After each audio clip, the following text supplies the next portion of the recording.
The impact never came. Felix Rhee's body hung suspended in screaming wind, 53 floors above Harbor City's financial district, and for one perfect second he felt weightless, free from the fraud charges, free from Emma's betrayal, free from the sight of his boss Victor Lane's hand resting possessively on her lower back as security dragged Felix past them. Then gravity remembered its job. The pavement rushed upward, glass towers blurred into vertical streaks, and Felix's last thought wasn't regret or fear but bitter mathematical precision. His parents had sold their grocery store for $340,000 to pay lawyers who never believed him. Emma had stolen his logistics app concept worth approximately $2.8 million in seed funding, and Victor Lane would build a $600 million real estate empire on ideas Felix whispered during late-night strategy sessions. The numbers always added up. They just never added up in his favor. His vision went black, and somewhere in that darkness, every LED screen and every skyscraper around him flickered and died. Felix gasped awake, drowning in air that tasted like instant ramen and unwashed laundry. His chest heaved against something soft and lumpy. Not pavement. Not the morgue. A mattress. A terrible mattress with springs jabbing his ribs and a blanket that smelled like beer and desperation. His eyes snapped open to water-stained ceiling tiles and a poster of a sports car he'd bought at a campus bookstore 12 years ago. No. 10 years ago. No, that poster shouldn't exist anymore. He'd thrown it away when he graduated. When he moved into his first apartment. When he started at Morgan Webb Financial as a junior analyst and promised himself he'd finally become someone. The room spun. Felix lurched upright and his stomach rolled with the sudden weight of his own body. Too much weight. His hands flew to his midsection and found soft flesh, the slight paunch he'd spent ages 22 to 25 carrying before stress and overwork finally carved him down to exhausted bones. He scrambled to the cracked mirror hanging on the back of his dorm room door, his dorm room, the shoebox at Harbor City University where he'd lived on scholarships and weekend delivery jobs, and stared at a face he hadn't seen in a decade. Round cheeks. Tired eyes with bags underneath from pulling all-nighters for economics finals. Messy black hair badly in need of cutting. The small scar above his left eyebrow from when Marco convinced him to try skateboarding freshman year was still pink and fresh. Felix was 22 years old again. His reflection looked back at him with the same confused terror he felt. His watch beeped. Not his watch. The cheap digital thing with the cracked plastic band he bought at a convenience store for $8 because he kept missing classes. The beeping turned into a screech, high-pitched and wrong, and Felix stared as the display glitched from 6:47 a.m. to a cascade of symbols to suddenly crisp block letters, system initializing. The watch face went dark. Then light exploded from it, not burning but cool and blue-white, and a translucent interface materialized in the air above his wrist like a hologram only he could see. Felix stumbled backward into his desk chair, sending loose papers and empty energy drink cans clattering to the floor. Words scrolled across the projection in that same calm font. Empire Node System v1.0, host linked, Felix Rhee. Regression event confirmed. Temporal displacement, 10 years, 2 months, 14 days. Cause, acute injustice threshold exceeded. Suppressed talent quotient, 94th percentile. Premature termination, wrongful. Correction protocol engaged. Felix's mouth moved but no sound came out. His brain, the same brain that could track 50 financial models simultaneously and spot pattern anomalies in quarterly reports at 3 a.m, simply refused to process what he was reading. Regression. Temporal displacement. He'd jumped off a building. He died. And now he was back in college with a glowing computer interface telling him his death was wrongful and his talent was suppressed and something had decided to correct the timeline. The text changed. Primary function, convert economic influence into quantifiable power.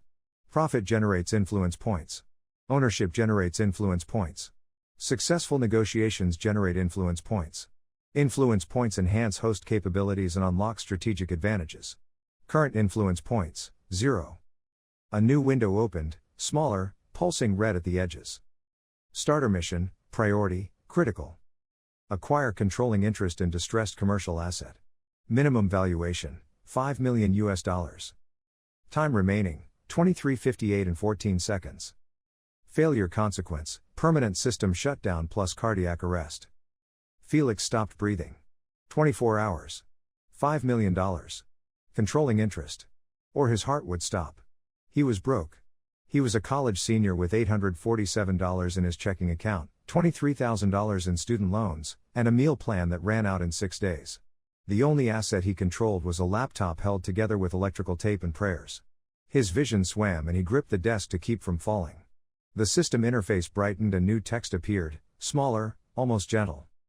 Advisory: host possesses complete knowledge of financial markets, corporate movements, and asset valuations for next 10 years. Utilize informational advantage. Trust pattern recognition. Survive first mission to unlock full capabilities. 10 years. Felix's hands shook. He knew which stocks would explode. Which startups would become giants. Which real estate would quintuple in value. He knew the 2008 crash was coming in 18 months. He knew which companies would weather it and which would vanish. He knew oil futures. Currency shifts. The exact day Bitcoin would launch and the exact day it would hit $20,000. He knew everything, and he had less than 24 hours to buy a $5 million asset he didn't have the money to touch. Unless. Felix's head snapped up. His mind, knocked sideways by impossible revelations, suddenly clicked into the cold analytical mode that had made him valuable before it made him a target. Distressed commercial asset. Minimum 5 million valuation. 24 hours. There was only one thing in Harbor City that fit those parameters, only one deal happening right now that he'd heard about in passing 10 years ago and completely forgotten until this exact second. Dawnridge Shopping Center. The dying mall on the eastern edge of the city, half empty, bleeding tenants, stuck in probate hell while the original owner's family fought over debts. In the original timeline, Victor Lane's company had eventually seized it for pennies on the dollar, demolished half of it, and built the mixed-use complex that became the crown jewel of his empire. Felix had watched the grand opening from his tiny apartment, eating microwave dinners and wondering why his life felt so small. But right now, today, Dawnridge was still in play. The family was desperate. The debt holders were circling. And Felix knew, he knew with the cold certainty of someone who'd watched it happen, that the land under that mall would be worth $350 million in 10 years if someone transformed it correctly. He also knew he had $847.23 hours. Felix shoved himself upright and grabbed his phone, the old brick of a thing with a cracked screen. His fingers trembled as he pulled up his banking app and stared at the number, $847.23. Rent was due in 9 days. He had a tutoring shift tonight worth $40. His part-time bookkeeping gig paid weekly, another $180 if he was lucky. He started to laugh, a high desperate sound, then stopped because laughing felt too close to crying. The system interface pulsed. Advisory: analyze available liquid capital sources. Forgotten accounts. Unexpected windfalls. Leverage points. Forgotten accounts. Felix froze. His mind raced backward through 10 years of memories, sorting, cataloging, and then he remembered. The lottery ticket. The stupid scratch-off lottery ticket he'd bought on his 22nd birthday as a joke because Marco told him to make a wish and try his luck. He'd won $50,000. Split it with Marco because they'd agreed to share any winnings. Paid off most of his student loans. Bought a used car. It wasn't enough to change his life, but it had been enough to breathe for a few months. He'd bought that ticket 3 days ago. Felix's hands were already moving, shoving feet into sneakers, grabbing his jacket. The ticket was in his wallet, tucked behind his student ID, the numbers he'd checked obsessively for 48 hours before the shock wore off and he accepted he'd actually won. His heart hammered against his ribs. 23 hours and 51 minutes. The convenience store opened at 7. He could validate the ticket, get the payout processed same day if he pushed hard enough, and then he'd have $50,000. Not $5 million. Not even close. The interface updated again. Influence point expenditure unlocked, basic tier. Available purchases. Negotiation boost, temporary, 50 points. Stamina enhancement, 4 hours, 30 points. Insight snapshot, single asset future projection, 100 points. Felix stared at the list. He had 0 points. But the system was showing him the menu anyway, like a preview of what was coming. Like it wanted him to understand the shape of the tool before he started swinging it. His mind turned the problem over, examining angles. 50,000 in cash. Knowledge of the future. A system that could boost his negotiation skills if he earned enough points first. And a mall worth nothing to everyone except him. He needed leverage. He needed information the owners didn't have. He needed to make them believe selling to a broke college kid was better than waiting for Victor Lane's sharks to circle closer. And he needed to do it all before his heart exploded. Felix grabbed his wallet, his phone, and his keys. The door slammed behind him as he ran down 3 flights of stairs and out into the early morning streets of Harbor City. The financial district glittered in the distance, towers of glass and steel where he'd once worked and died. He turned his back on them and headed east, toward the lottery office that opened in 13 minutes, toward the dying mall rotting at the edge of the city, toward the impossible. The watch on his wrist counted down, 23:47 and 9 seconds. His second life had 23 hours and 47 minutes left, and Felix Ree had spent 32 years being careful, being quiet, being grateful for scraps. He'd watched his parents destroy themselves for him. He'd watched Emma smile while she gutted him. He'd watched Victor build an empire on stolen ideas while Felix's name became synonymous with fraud. Not this time. This time he knew every card in every deck. This time he had a system that could turn money into power.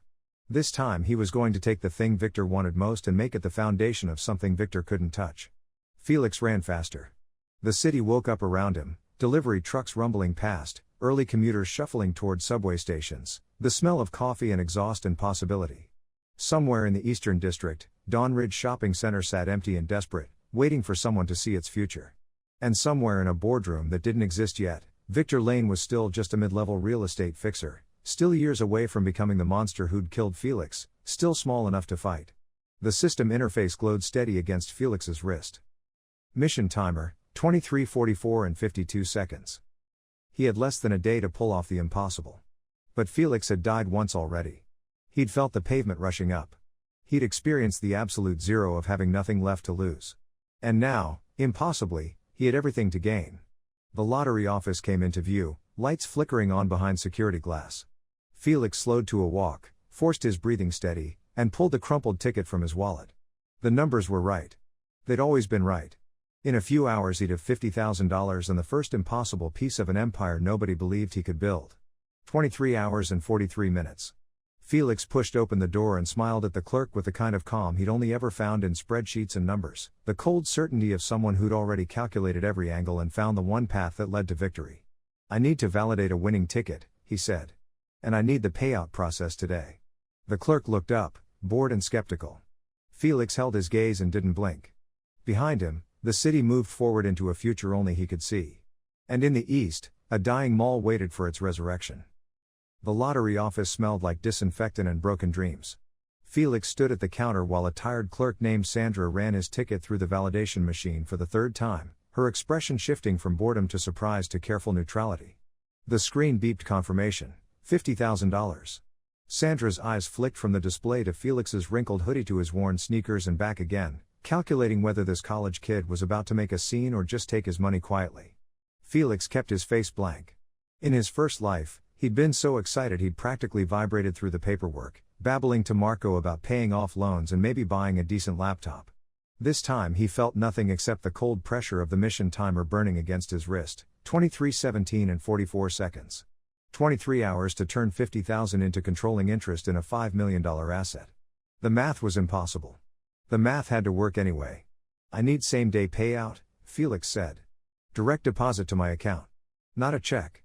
Sandra's professional mask slipped slightly. "Sir, standard processing for amounts over 10,000 takes 3 to 5 business days. We can expedite for a fee, but even then." "How much to expedite?" $500. "Still takes 48 hours minimum." Felix's mind raced. 48 hours put him past the deadline by a full day. Dead. System shut down and cardiac arrest. He leaned forward slightly, keeping his voice level. "What if I accept a smaller immediate payout and structured payments for the rest?" Sandra hesitated. This wasn't standard procedure, but technically the Lottery Commission allowed partial immediate payouts for winners who needed emergency funds. She pulled up a different screen. "We could do 20,000 today, transferred by noon. The remaining 30,000 would be structured over 6 months. 20,000. Not enough to buy 'em all. Barely enough to get through the door of a negotiation. But it was liquid capital he could move immediately, and in the original timeline, he'd learned that desperation made people accept terrible deals. The Dawnridge family was drowning. Their debts were complex and ugly. And Felix knew exactly which pressure points to press because he'd watched Victor do it 10 years from now. "Do it," Felix said. 20,000, direct deposit, today." Sandra nodded and started processing paperwork. Felix filled out forms with hands that didn't shake anymore, the same methodical efficiency he'd once used for client reports and expense accounts. His phone buzzed in his pocket. A text from Marco, "Yo, you alive? Skipped econ again, professor asked about you." Marco. In the original timeline, Marco had been his best friend until Victor's company stiffed Marco's small logistics startup on payments, bankrupting him while Felix watched helplessly from inside the machine that crushed them both. This time Marco was still driving delivery routes and dreaming about building something bigger. This time Felix could actually help him instead of offering useless sympathy over cheap beer. Felix texted back, "Alive. Need your help with something big. Meet me at Rusty's Diner in 2 hours. Bring your van." The reply came instantly, "This about that weird energy you had at 3 a.m. when you called asking about commercial real estate? You doing okay, man?" Felix stared at the message. He'd called Marco at 3 in the morning? He had no memory of that. Then he remembered, that was the night before he jumped. The night when everything collapsed and he'd spiraled through old contacts looking for anyone who might believe his innocence. Marco had answered. Marco had always answered. "Better than okay," Felix typed. "Trust me. 2 hours." He finished the paperwork and watched Sandra process the transfer. The confirmation came through at 9:47 a.m., $20,000 depositing into his account, available by noon. Felix walked out of the lottery office into morning sunlight that felt sharper than it should, the city loud and bright and moving too fast. His watch pulsed. Liquid capital secured, preliminary phase complete. Next objective, identify leverage points and target asset acquisition. Suggestion, utilize System Insight Snapshot to confirm Dawnridge Shopping Center future valuation. Cost, 100 influence points. Current influence points, 0. Felix stopped walking. The system wanted him to spend points he didn't have to confirm information he already knew. Except, did he really know? His memories of the original timeline were clear but subjective, filtered through news articles and casual conversations and the bitter hindsight of watching Victor succeed. What if he was wrong? What if Dawnridge failed for reasons that had nothing to do with ownership? What if the land value spike he remembered was tied to city planning decisions that wouldn't happen the same way this time? Doubt crept in like cold water. Felix shoved it down and kept walking. He couldn't afford uncertainty. Not with 22 hours and 53 minutes left. He needed more information about Dawnridge's current situation, the family's exact debt structure, and which creditors were putting the most pressure on them. He needed the kind of intelligence that would take days of research and phone calls and public records requests. Or he needed someone who already had access to that information. Felix pulled out his phone and searched his contacts for a name he'd saved but never called in his first life, Grace Yoon. They'd met during a business law seminar their senior year when she'd torn apart a contract Felix thought was airtight, showing him 6 ways it could be exploited. She'd been sharp and blunt and unimpressed by the smooth-talking business majors who dominated the class. Felix had been too intimidated to talk to her beyond basic pleasantries.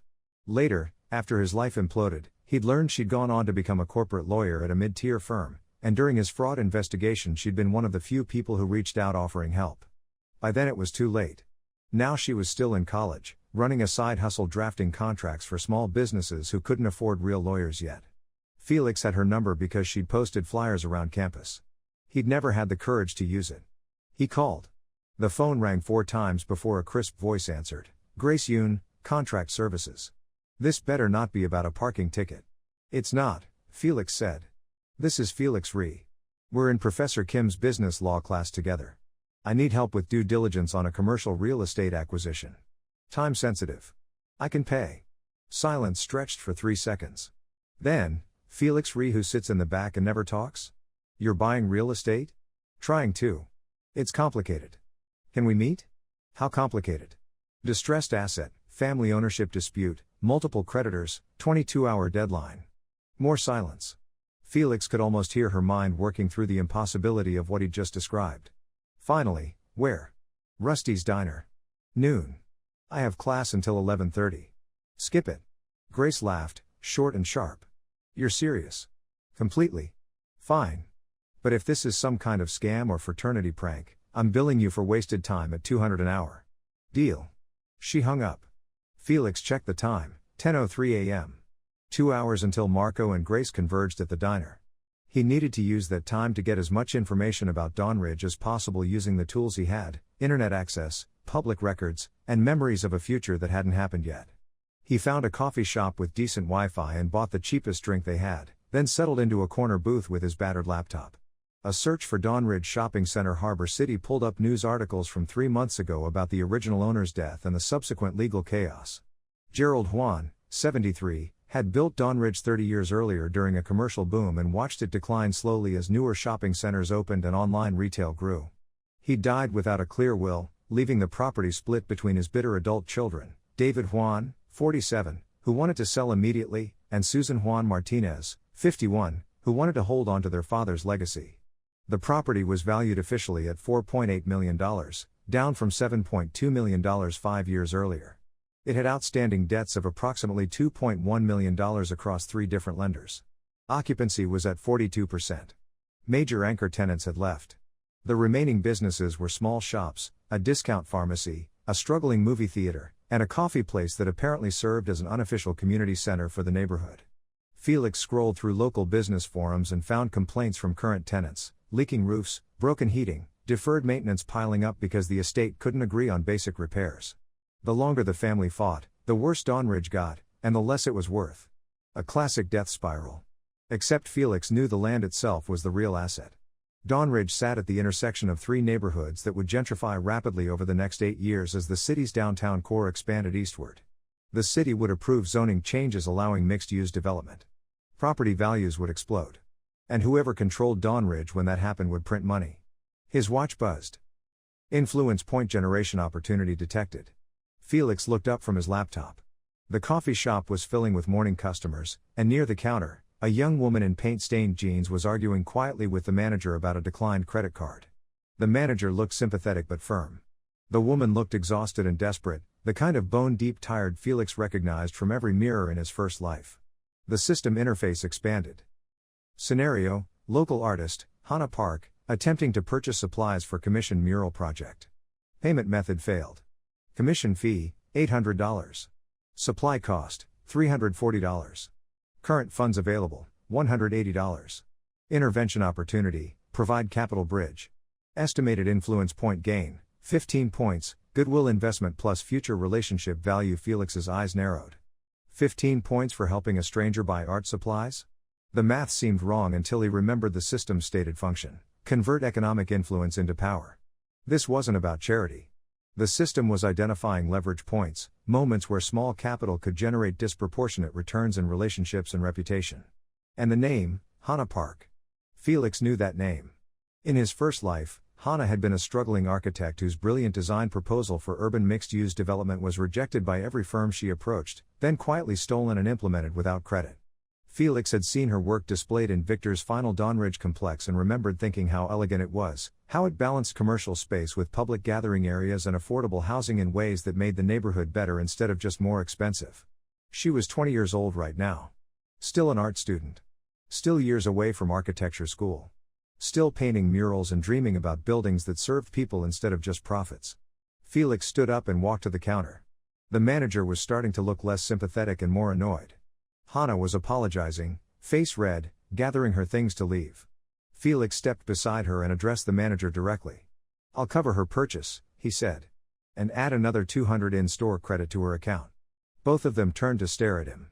The manager recovered first, nodding and turning to process the payment. Hana looked at Felix like he'd just offered her a kidney. "You don't have to do that," she said quietly. "You don't even know me." "I know you're working on commission and your payment got delayed," Felix said. "I know that's not your fault and you shouldn't have to choose between eating this week and finishing your work. Consider it an investment." "In what?" "Beautiful buildings that don't crush the people who use them." Hana blinked. "How do you? That's very specific." Felix swiped his card for $540 before he could think too hard about spending money he'd only just gotten. The charge went through. His watch warmed against his skin. Influence points gained, 15. Current total, 15. Relationship established, Hana Park, neutral positive. The system was tracking relationships now. Felix filed that information away and turned back to Hana. She was still staring at him with an expression caught between gratitude and suspicion. "Thank you," she finally said. "Seriously. This saved me. Can I get your name so I can pay you back when?" "Felix Re. And you don't need to pay me back. Just keep making things that matter." He left before she could respond, aware he'd probably seemed either incredibly kind or incredibly weird. His phone said 10:47 a.m.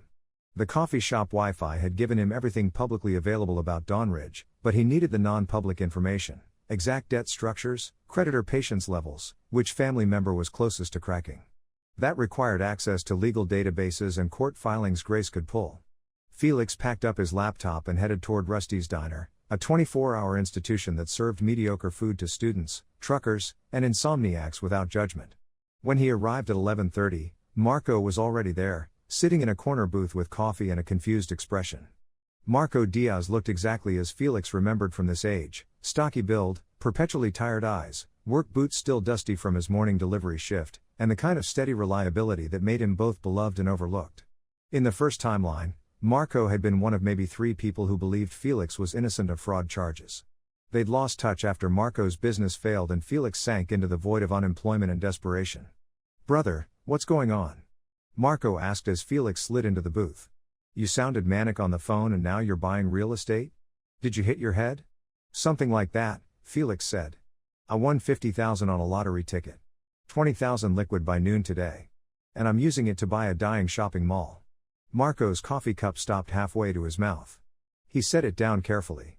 "You're joking." "Completely serious." "Felix. Man. You're the most risk-averse person I know. You plan out which sandwich to order. You budget your coffee runs. And now you're buying a mall? A specific mall. Dawnridge Shopping Center. Current value $4.8 million. I'm going to acquire controlling interest before midnight tonight." Marco stared at him for a long moment, then leaned back and crossed his arms. "Okay. Let's say I believe you haven't lost your mind. Why? Why that mall? Why now? And how are you planning to buy a $5 million property with 20,000 in cash?" Felix had spent the walkover deciding how much truth to share. He couldn't explain the regression or the system without sounding completely insane. But he could share enough to make Marco understand the opportunity was real. "The mall is in probate," Felix began. "Family dispute, multiple creditors, property declining fast. They're desperate to settle before it becomes worthless. The land is worth more than the building, and I have very good information, that the city is planning zoning changes in that area within the next 2 years that will make the property worth 10 times its current value. How do you have that information?" "I can't tell you that yet. But I'm right. And I need someone I trust to help me manage the property once I have it. Someone with logistics experience who understands operations and supply chains and how to make physical spaces work efficiently." Understanding dawned slowly across Marco's face. "You're offering me a job. A partnership. Equity stake. You handle operations, I handle finance and strategy. We turn Dawnridge into something that actually serves the neighborhood instead of extracting from it." Marco looked down at his coffee, thinking hard. Felix waited, letting him process. Finally, "What's the catch?" "There's always a catch with deals this big. The catch is I have 21 hours to close the deal or everything falls apart. And I need your van to drive to Dawnridge and start building relationships with current tenants today so when I take over, they don't immediately bail." 21 hours. 21 hours. Marco shook his head slowly, a smile tugging at his mouth. "This is completely insane." "Yes. And you're serious?" "Completely." "Then I'm in. Because either you're about to pull off something amazing, or we're going to fail together and at least I'll have a good story."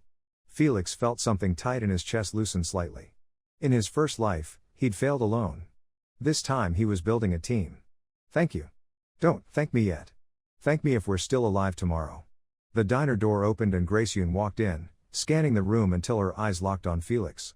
She approached with the confident stride of someone who knew exactly how capable she was and didn't need to prove it. Grace was 22, medium height, with sharp eyes behind wireframe glasses and an expression that suggested she was already 3 steps ahead of whatever conversation was about to happen. She slid into the booth next to Marco and addressed Felix directly. "Talk fast. I left advanced contracts for this." Felix laid it out in 5 minutes. Dawnridge Shopping Center, family probate dispute, creditor pressure, his intention to acquire controlling interest, the 20-hour deadline. Grace listened without interrupting, her expression shifting from skeptical to thoughtful to intensely focused. When he finished, she pulled out a tablet and started typing. "David Juan versus Susan Juan Martinez. I remember seeing the filing. The estate is a mess. 3 different creditors, unclear asset distribution, no resolution in sight." She looked up. "You want to buy them out entirely? The family and the debt?" "I want to offer them a clean exit. Pay off enough debt to satisfy primary creditors, take control of the property, give them both enough cash to walk away without feeling completely robbed. With 20,000 in capital. To start. I can access more funding within a week if I can show immediate ownership and a viable plan." Grace tilted her head slightly. "You're either brilliant or delusional. What's your actual angle here? Felix met her gaze. The land is worth exponentially more than current valuation. I have information about future development in that area. And I need a lawyer who can draft an agreement that protects everyone while moving fast enough to close today. Today. By midnight. Grace laughed once, sharp and bright. That's impossible. The paperwork alone would take days. Court approval for an estate sale under probate requires emergency provisions if all parties agree and debts are satisfied, Felix interrupted. And if there's a legitimate concern the asset will lose significant value during standard processing time. I looked it up. It can be done. Grace's eyes narrowed. You looked it up. I'm thorough. She studied him for another moment, then nodded slowly. $2,000. Half up front, half on completion. And if this actually works, I want you to remember I'm the lawyer who made it possible when you're buying your second mall. Deal. They shook on it. Marco was watching both of them like he'd stumbled into an alternate universe. Grace pulled up legal databases on her tablet and started making notes. Felix checked his watch, 12:14 p.m. 19 hours and 46 minutes. I need everything about their debt structure, Felix said. Who's putting the most pressure, what the minimum payment would be to buy breathing room, which creditor might accept a discounted settlement. Already on it, Grace said, fingers flying across her screen. The primary creditor is Harbor First Bank. 2.1 million outstanding. Then there's a private lender, West Side Capital Group, 600,000. And property taxes, roughly 120,000 in arrears. Felix did the math. Even with discounted settlements, he'd need close to 2 million liquid to satisfy debts and make the family an offer they'd accept. He had 20,000 and a head full of market knowledge that wouldn't convert to cash fast enough. Unless he leveraged the one thing he did have, information about the future. I need to find investors, Felix said. People with capital who want fast returns and are willing to take risks on distressed assets. Marco frowned. In 20 hours? Who's going to invest with a college kid on that timeline? Felix thought about the original timeline, about the hedge fund managers and private equity players who'd made fortunes buying cheap during the impending financial crisis. Most of them were still building their war chests right now, hungry for deals. And Felix knew exactly which ones would bite on an opportunity that looked too good to be true because it kind of was. I know someone, Felix said quietly. Someone who invested in exactly this kind of deal before. And I know how to pitch him. Grace looked up from her tablet. Who? Felix hesitated. The name tasted like ash in his mouth. But he needed capital, and sentiment couldn't interfere with survival. Daniel Cho. He works at Goldman's satellite office. Focuses on distressed commercial real estate. He's ambitious, aggressive, and always looking for deals his seniors are too cautious to touch. In the original timeline, Daniel had been Felix's friend and mentor, the smooth-talking golden boy who'd taught Felix to trust the wrong people and then testified against him when Victor needed a fall guy. Daniel had climbed over Felix's corpse to make partner. But right now, today, Daniel was just a hungry analyst looking for his first big win. And Felix was about to hand him one, on terms that would benefit Felix far more than Daniel could possibly understand. Can you get a meeting with him? Grace asked. Yes. But I need to show him something real first. Numbers, projections, proof this isn't just speculation. Marco cleared his throat. I can help with that. I've been tracking commercial vacancy rates and foot traffic patterns for my delivery routes. I know which areas are growing and which are dying. If Dawnridge is positioned right, I can show you the data that proves it. Felix looked at Marco, then at Grace, both of them leaning forward now, invested in this impossible thing he'd pulled them into. In his first life, he'd been alone. He'd fought his battles quietly and lost quietly and disappeared quietly. This time he had allies. This time he had a system that converted money into power and relationships into leverage. This time he had 19 hours and 40 minutes to rewrite the future. Let's get to work, Felix said. His watch pulsed warm against his wrist. Mission progress, team assembled. Influence points, 15. Time remaining, 19:37 and 22 seconds. The diner hummed with afternoon noise around them. Felix pulled out his laptop and started building a presentation that would convince Daniel Cho to fund the impossible. Grace drafted preliminary contract language. Marco pulled up maps and data on his phone, sketching traffic patterns on napkins. And across the city, in a glass tower overlooking the harbor, Daniel Cho was finishing a late lunch and checking his email, completely unaware that his first major investment opportunity was about to walk through his door wearing a wrinkled hoodie and carrying knowledge of a future that hadn't happened yet. Felix smiled. It felt strange on his face, this particular expression. Not the weak apologetic smile of his first life, but something colder and more certain. 19 hours. A dying mall. 20,000 in cash and a head full of the future. It was enough. It had to be enough. Because Felix Ree had died once already, and he had no intention of doing it again. Episode 3. Daniel Cho's office occupied a corner cube in Goldman's Harbor City satellite branch, 3 floors up in a building that tried hard to look important without quite achieving it. Felix stood in the lobby at 3:47 p.m., watching business types flow past in their sharp suits and polished confidence, and remembered exactly how small he'd felt the first time he'd walked into a place like this. 22 years old, overwhelmed, convinced everyone could smell his poverty and lack of connections. This time was different. This time Felix knew that half these people were drowning in debt behind their expensive clothes, that a quarter of them would lose their jobs in the coming financial crisis, and that none of them knew what he knew. The anxiety was still there, coated into his body like old scar tissue, but underneath it ran something harder and colder. His watch showed 16:23 and 18 seconds. 16 hours and 23 minutes until system shut down and cardiac arrest. $20,000 had hit his account at 12:47 p.m. Grace had compiled a legal brief on Dronzer's debt structure. Marco had generated traffic analysis showing the neighborhood's growth trajectory. And Felix had built a presentation that would make Daniel Cho feel like the smartest person in the room while actually being the mark. Felix's phone buzzed. Text from Daniel, "Come up. Floor 3. Ask for me at reception." The elevator was glass and chrome, designed to make visitors feel exposed and judged. Felix rode it up with a woman in a power suit who didn't look at him once.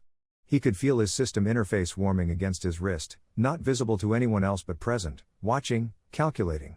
The doors opened and Felix stepped into a workspace of cubicles and conference rooms, trading screens flickering, the constant low hum of money being made and lost. The receptionist directed him to Daniel's corner cube. Felix found him there, phone pressed to his ear, gesturing at multiple monitors showing real estate listings and market data. Daniel was 25, Korean American, with styled hair and a suit that cost more than Felix's entire wardrobe. He looked up as Felix approached, held up one finger in a wait gesture, and finished his call. "Yeah, tell them we'll consider it if they drop the price another $200K. They're desperate, they'll move." Daniel hung up and smiled at Felix, standing to shake hands. Felix Ree. "Man, it's been what, 6 months since Professor Kim's seminar? You look different. Did you lose weight?" Felix shook his hand firmly. In the original timeline, this handshake had been the beginning of a mentorship that ended with Daniel on the witness stand lying about Felix's involvement in fraud. Right now, Daniel was just an ambitious analyst who didn't know he was looking at his first huge mistake. "Something like that," Felix said. "Thanks for making time on short notice. Your email said you had an opportunity in distressed commercial real estate. That's my specialty. So let's hear it." Daniel gestured to a chair, all business now, calculating whether Felix was worth 15 minutes of his day. Felix sat and pulled out his laptop, opening the presentation he'd built with Grace and Marco's data. Dawnridge Shopping Center. Eastern District. Current valuation $4.8 million, declining. Occupancy at 42%. Property and probate with complex debt situation. Family desperate to exit. Daniel's expression shifted to polite interest. "I know Dawnridge. That mall's been dying for 5 years. Why would anyone buy it? Because the current valuation is based on the building. The real asset is the land. 12 acres at the intersection of 3 neighborhoods showing consistent growth in foot traffic, small business expansion, and residential density." Felix pulled up Marco's traffic analysis. Over the last 18 months, average daily foot traffic in the surrounding quarter-mile radius has increased 27%. New businesses opening at twice the rate of closures. Demographics shifting younger and higher income. Daniel leaned forward, studying the data. Felix could see his mind working, the same pattern recognition instinct that made him good at this job. Eastern District has been rough for decades. What's driving the change? Natural expansion as downtown core rent prices everything out. Workers moving east for affordable housing, bringing spending power with them. In 2 to 3 years, the city will need to rezone for higher density. Dawnridge sits at the perfect convergence point for mixed-use development. Mixed-use development on what budget? The building's falling apart. The building doesn't matter. You demolish or gut renovate depending on structural reports. What matters is controlling the land before the zoning change. Current ownership can't see past quarterly maintenance bills. But someone with vision could turn 12 acres into the anchor point for an entire neighborhood transformation. Daniel sat back, fingers steepled, classic negotiator posture. "Okay. Interesting thesis. What's your angle? Why bring this to me instead of a bank?" Felix had practiced this part carefully. The lie had to be close enough to truth that Daniel's instincts wouldn't trigger. I don't have the capital or credibility to approach institutional lenders. But I have information, analysis skills, and the willingness to do grunt work. You have access to capital and industry connections. I'm proposing a partnership. I put together the deal structure, negotiate with the family, handle the ground level execution. You fund the acquisition and bring credibility. We split ownership, you take majority stake initially, I earn up to 30% equity based on performance milestones. It was a bad deal for Felix on paper. Giving up 70% of a potentially massive asset for funding and credibility. But Felix wasn't planning to stay at 30%. And he needed to make Daniel feel smart for taking advantage of an inexperienced kid who didn't know his own value yet. Daniel's eyes narrowed slightly. He was testing for desperation, for hidden problems, for the catch that made this too good to be true. What's the total capital requirement? Approximately 2.3 million. 1.8 to satisfy primary creditors and get them off the family's back, 500,000 to make the family an offer they'll accept, and a buffer for immediate repairs and legal fees. That's not small money for a satellite office analyst. You've made larger personal investments. I looked into your background. You brokered the Palmer building acquisition last year. 3.1 million, sold 18 months later for 5.7. You have both capital and track record. Daniel's smile widened slightly. Felix had just stroked his ego and demonstrated he'd done his homework. I'm listening. But I need more than traffic analysis and optimistic projections. What's the timeline on this zoning change you're betting on? This was where Felix had to be careful. He couldn't reveal he had perfect knowledge of the future, but he needed to be confident enough that Daniel believed in his information sources. I have a contact in city planning. Informal conversation, nothing official. But she indicated the Eastern District rezoning proposal is being drafted now, targeting approval in the next 18 to 24 months. By the time it's public knowledge, land prices will have spiked. We need to be positioned before that happens. And if the zoning doesn't change? Worst case, we own 12 acres in a growing neighborhood with declining competition as other malls close. We restructure the property, bring in anchor tenants focused on community needs instead of big box retail, create a mixed income commercial hub. Steady returns, lower risk. The zoning change is the home run. The base case is still profitable. Daniel was nodding now, pulled in despite himself. Felix could see the calculations happening behind his eyes, the risk, the reward, the optics of bringing a major deal to his superiors, the potential promotion. Everything Daniel wanted was sitting right in front of him, gift-trapped. How fast do you need to move? Estate sale requires fast resolution before creditors force liquidation. I need to make an offer by tonight, close within 72 hours. Tonight? Daniel's eyebrows rose. That's insane. Due diligence alone takes weeks. I've already done preliminary due diligence. Legal counsel is drafting agreements. The family is motivated. This is a timing opportunity, act now or watch someone else grab it. Daniel stood and walked to his window, looking out over the city. Felix waited, letting the silence work. His watch showed 15:41 and 9 seconds. 15 hours and 41 minutes. His heart was beating too fast but his hands stayed steady on his laptop. Finally Daniel turned. I'll need to see everything. Full debt breakdown, traffic data, legal brief, your entire analysis. And I want to meet the family myself before committing capital. Done. I can have everything sent to you in the next hour. The family meeting can happen today if you're available. Today. Today. Daniel smiled, the expression of a shark that just spotted blood in the water. You know what? I like your energy. And I like deals that move fast before competition notices. Send me everything. If it checks out, I'm in for the capital. But I'm taking 60% equity, not 70. And you're capped at 20%, not 30. Felix kept his face neutral while internally smiling. Daniel had just negotiated himself into a slightly worse position while feeling clever about it. 20% works. With the performance milestone structure, I hit growth targets, I can earn up to 25. Fine. 25 cap. Send the documents. They shook hands again. Felix left the office at 4:23 p.m. with a verbal commitment for $2.3 million and a partner who thought he was taking advantage of an ambitious but naive college kid. The elevator ride down felt different than the ride up. Same glass walls, same chrome finish, but now Felix was playing with someone else's money and his own knowledge of a future only he could see. His phone buzzed immediately. Grace, well? Felix texted back, he's in. Needs documents in 1 hour. Can you package everything? Already done. Sending now. You're buying me dinner after this. I'm buying you a car after this. Next text from Marco, got 3 current tenants at Dawnridge who agreed to talk. They're nervous but interested. When are you coming out here? Felix checked his watch, 15:08 and 44 seconds. 15 hours. On my way. Meet me at the main entrance. The subway ride east took 40 minutes. Felix used the time to review Grace's legal documents on his phone, memorizing debt structures and settlement terms. The system interface pulsed occasionally, showing updates. Influence points, 15. Partner secured, Daniel CHO, temporary alliance, high-risk mission progress, 41%. Estimated probability of success, 68%. Recommendation, increase direct engagement with target asset to boost confidence metrics. Felix stared at that last line. The system wanted him to go to Dawnridge, to walk the property, to connect with it physically. It wasn't enough to treat this as a financial transaction. The mall was dying and full of people whose lives would change depending on who owned it next.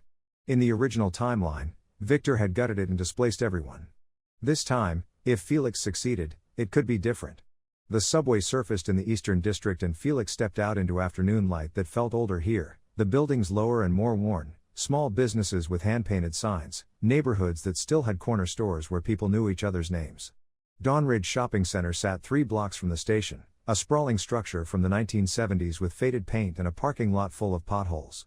Marco was waiting at the main entrance, leaning against his delivery van. He straightened when he saw Felix approaching. Welcome to your future empire. It's really something. Felix looked up at the mall. Half the exterior lights were broken. The main sign read Dawnridge Shopping Center, but the G and the N were burned out, making it Dawnridge Shopping Center. The automatic doors were propped open with a brick. Through them, Felix could see a main corridor lit by flickering fluorescents, storefronts with paper covering the windows, and the handful of remaining businesses trying to survive. But Felix wasn't seeing the present. His system interface flickered to life, overlaying the physical building with translucent data. Dawnridge Shopping Center. Current value, $4,800,000. Projected 10-year value, optimal path, $387 million. Projected 10-year value, standard path, $12 million. Projected 10-year value, negative path, $0, demolished, land sold for minimum 3 futures. 3 possibilities. Felix blinked and the overlay vanished, leaving just the dying mall in front of him. His chest felt tight. You okay? Marco asked. Yeah. Let's meet the tenants. They walked inside. The mall smelled like old air conditioning and desperation, the particular scent of a place slowly being forgotten. The main corridor stretched ahead, wide enough for crowds that no longer came. Felix counted businesses, a discount pharmacy, an Asian grocery, a phone repair kiosk, a coffee shop, a small bookstore, a nail salon, a kids' play area that looked abandoned, and at the far end, a movie theater with a marquee showing films from 6 months ago. Marco led him to the coffee shop. It was called Morningside Coffee and occupied a corner unit with windows facing both the interior corridor and the parking lot outside.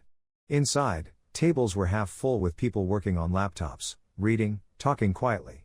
Behind the counter stood a young woman in paint-stained jeans and a Morningside apron. Felix stopped. Hannah Park. The same person he'd helped at the coffee shop this morning. She looked up and her eyes widened in recognition. You, she said. The guy who bought my art supplies. Small world, Felix said. Really small. Marco said the new potential owner wanted to meet with tenants. That's you? Potentially. If I can close the deal. Hannah studied him with an expression that was equal parts curious and skeptical. You're buying this place. The whole mall. Trying to. You're like 22. 22 and highly motivated. She laughed once, soft and surprised. An older man emerged from the back room, 50s, with tired eyes and calloused hands. Marco made introductions. Felix, this is David Park, he owns Morningside. And you already met Hannah, his daughter. David, this is Felix Ree. David shook Felix's hand with a grip that felt like it was measuring him. Marco says you want to buy Dawnridge. That true? Yes, sir. Why? This place has been dying for 5 years. Every owner since Gerald passed has tried to squeeze it for rent while letting everything fall apart. What makes you different? Felix met his gaze directly. I'm not interested in squeezing anything. I want to rebuild this place in a way that serves the neighborhood instead of replacing it.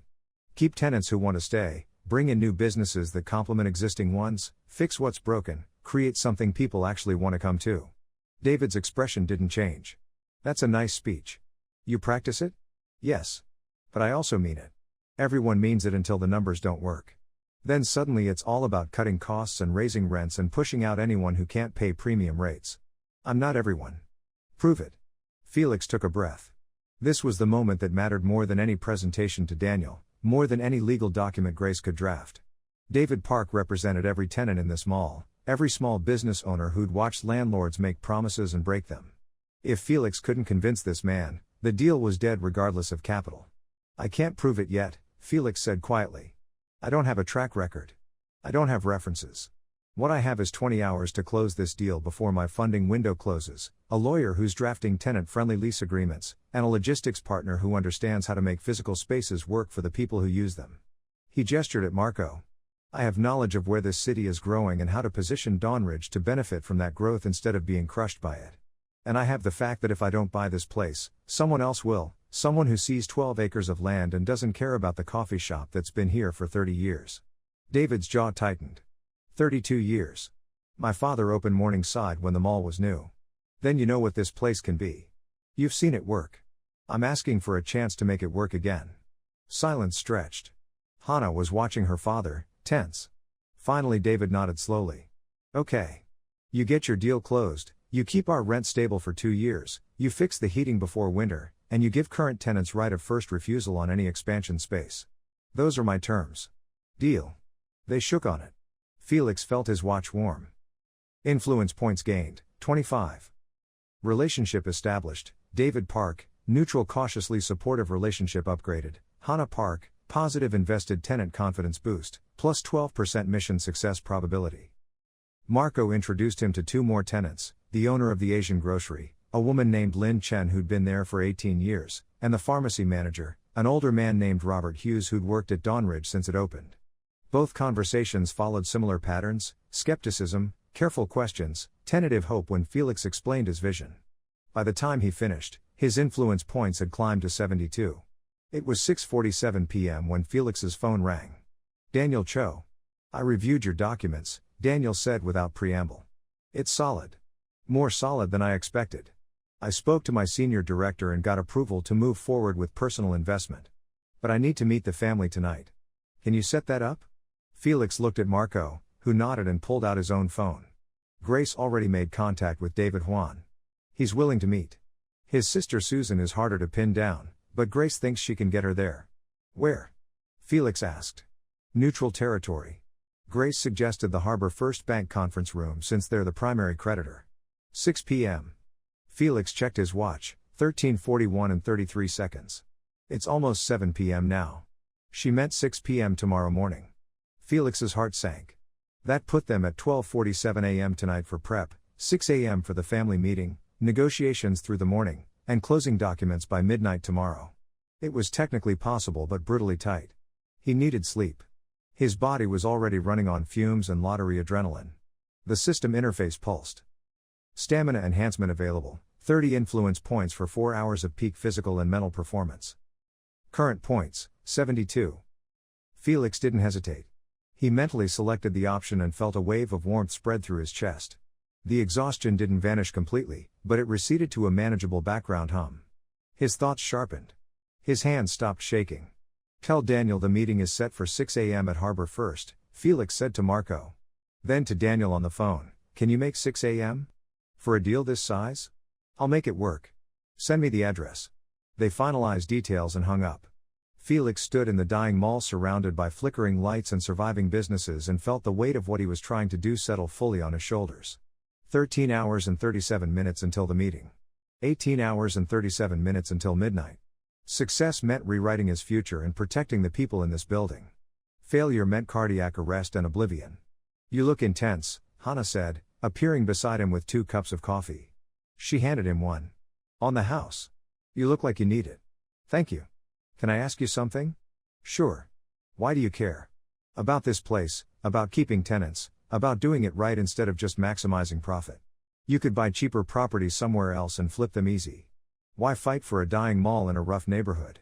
Felix looked at her. In his first life, he'd never gotten to ask why her brilliant designs were stolen. He'd never gotten to tell her that her vision for human-centered architecture was the only thing that made Victor's soulless developments bearable. Now she was standing in front of him at 20, still painting murals, years away from architecture school, asking him why he cared. Because buildings shape lives, Felix said quietly. And most people who control buildings don't care about the lives inside them. I want to be different. I want to build something that matters. Hana smiled, small and genuine. Then I hope you get your deal. Me too. His watch showed 13:29 and 18 seconds. 13 hours and 29 minutes. Felix finished his coffee, thanked Hana, and walked back out into the parking lot with Marco. The evening air was cooling, the city lights starting to glow. Somewhere across Harbor City, Daniel Cho was preparing for a 6 a.m. meeting that would make or break his year. Grace Yoon was drafting contracts that would protect people she'd never met. And David Juan and Susan Juan Martinez were likely fighting about whether to sell their father's legacy to a college kid with a crazy offer. Felix pulled out his phone and called Grace. I need you to do something difficult, he said when she answered. More difficult than drafting estate sale documents in 12 hours? Convince Susan Juan Martinez that selling to us is respecting her father's legacy, not destroying it.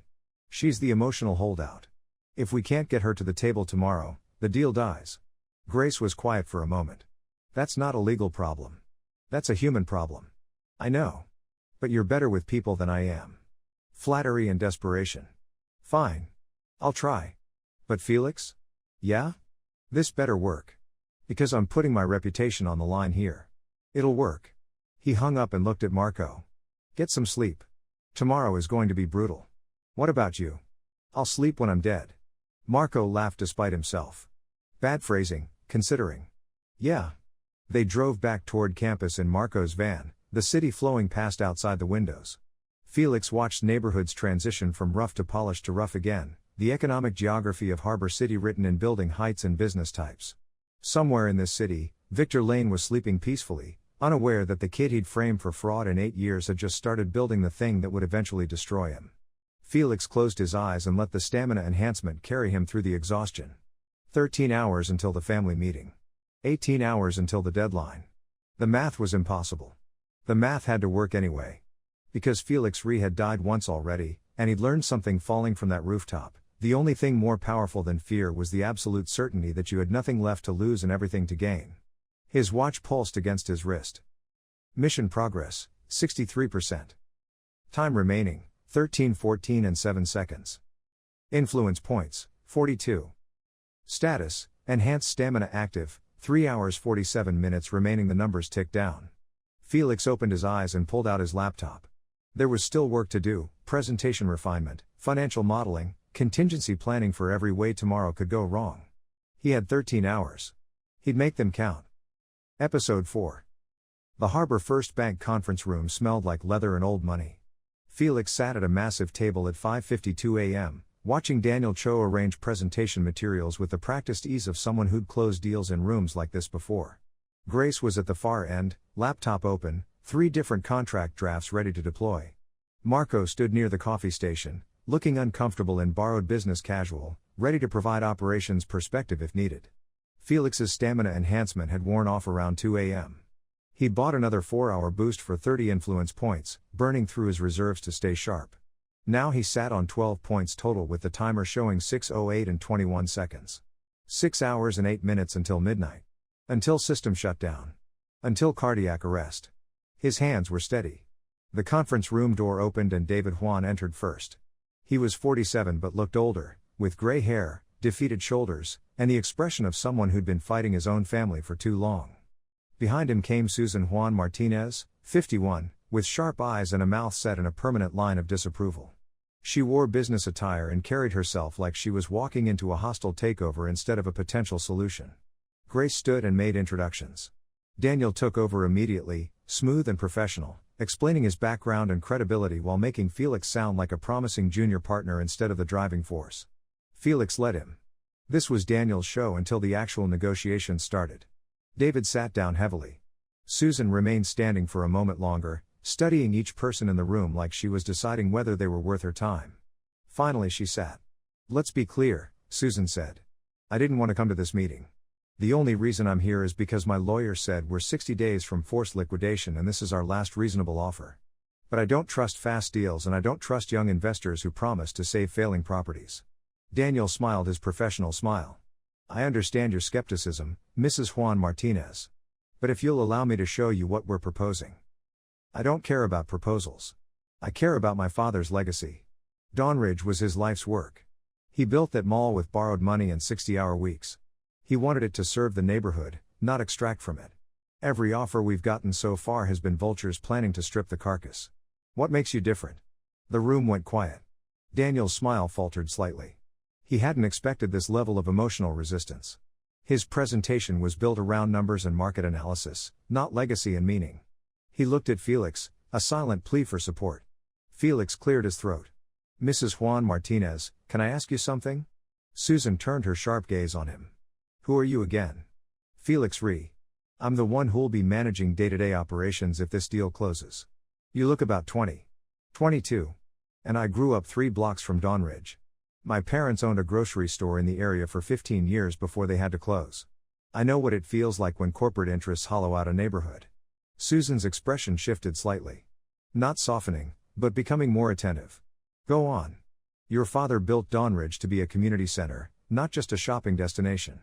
I've spent the last 2 days walking the property and talking to tenants. David Park has been there 32 years. Lin Chen 18 years. Robert Hughes since opening day. They remember when the mall worked. When it was full of families and local businesses and people who knew each other. That's what we want to restore. With what money? The building needs $1 million in repairs minimum.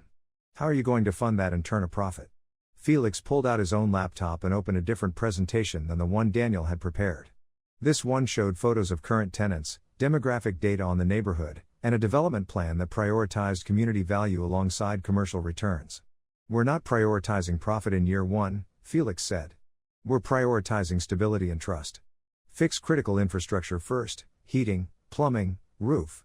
Keep current tenants at stable rents for 2 years minimum. Bring in complementary businesses that serve neighborhood needs, not chains that extract wealth. Build slowly and carefully. The profit comes later when the neighborhood remembers that Dawnridge is theirs. David Juan leaned forward, studying the screen. You talked to David Park? Yesterday. And Lin Chen and Robert Hughes. They're skeptical but willing to give us a chance if we prove we're serious. My father loved that coffee shop, David said quietly. He went there every morning for 20 years. Susan's jaw tightened. Felix could see her fighting between emotional attachment and practical necessity. He'd seen this exact expression on his own mother's face when she'd decided to sell their store, the moment when sentiment lost to survival. We're offering to clear all primary debts, Grace said, stepping in with precise legal language. $2.1 million to Harbor First, $600,000 to Westside Capital, satisfaction of tax arrears. Clean slate for the estate. Additionally, we're prepared to offer each of you $250,000 directly as settlement for your father's equity stake. The property transfers to our ownership, and you walk away with cash and no more legal fees. $500,000 split between them. It wasn't life-changing money, but it was enough to close the probate case and move on. Susan looked at her brother. David looked back. Years of fighting flickered between them, unspoken. What's the catch? Susan finally asked. No catch, Daniel said. We assume all debt, take full ownership, bear all risk going forward. You're completely released from any further financial or legal obligation to the property. And if you fail? If you can't make the mall work and it goes under? Then we lose everything we've invested, Felix said. But you're already out. Protected. Free. Susan stood and walked to the window, looking out over Harbor City's downtown in the early morning light. Felix watched her shoulders, the tension in her spine, and recognized someone carrying too much for too long. His watch showed 5:42 and 17 seconds. 5 hours and 42 minutes. I need a moment alone with my brother, Susan said. Grace nodded. Of course. We'll step outside. They filed out into the hallway, Felix, Daniel, Grace, Marco. The heavy door closed behind them. Through the window, Felix could see Susan and David talking, their body language intense. Susan was gesturing, David responding, years of family history compressed into a 5-minute conversation that would determine everything. Daniel pulled Felix aside. You went off script in there. Your script wasn't working. My script was fine. She was always going to be emotional. We just needed to wait her out. We don't have time to wait. We have 5 hours. Daniel's eyes narrowed. Why 5 hours? The deal deadline isn't until tonight. Why are you so fixated on speed? Felix caught himself. He couldn't explain the system or the literal countdown to cardiac arrest. The longer this takes, the more chance something goes wrong. Another buyer shows up. A creditor gets impatient. The family changes their mind. We need to close today. We will close today. Just relax. Felix bit back a response. His system interface pulsed. Warning, influence points critically low, 12 remaining stamina enhancement will expire in 47 minutes. Recommendation, conserve energy for final negotiation phase. He couldn't afford another stamina boost. 12 points was barely enough for emergencies. His body was already starting to feel the exhaustion underneath the artificial enhancement, muscles heavy, thoughts slightly fuzzy at the edges. He needed to close this deal in the next hour or he'd start making mistakes. The conference room door opened. David appeared, his expression unreadable. We need clarification on a few terms. They filed back inside. Susan was standing at the head of the table now, arms crossed. We'll accept your offer on 3 conditions. 1. You maintain current tenant leases for minimum 24 months with no rent increases above inflation. 2. You name the renovated property after our father, Gerald Juan. 3. You give us first right of refusal if you ever sell the property within 10 years. Felix looked at Grace. She was already typing, updating contract language in real time. Those terms are acceptable. We'll codify them in the purchase agreement.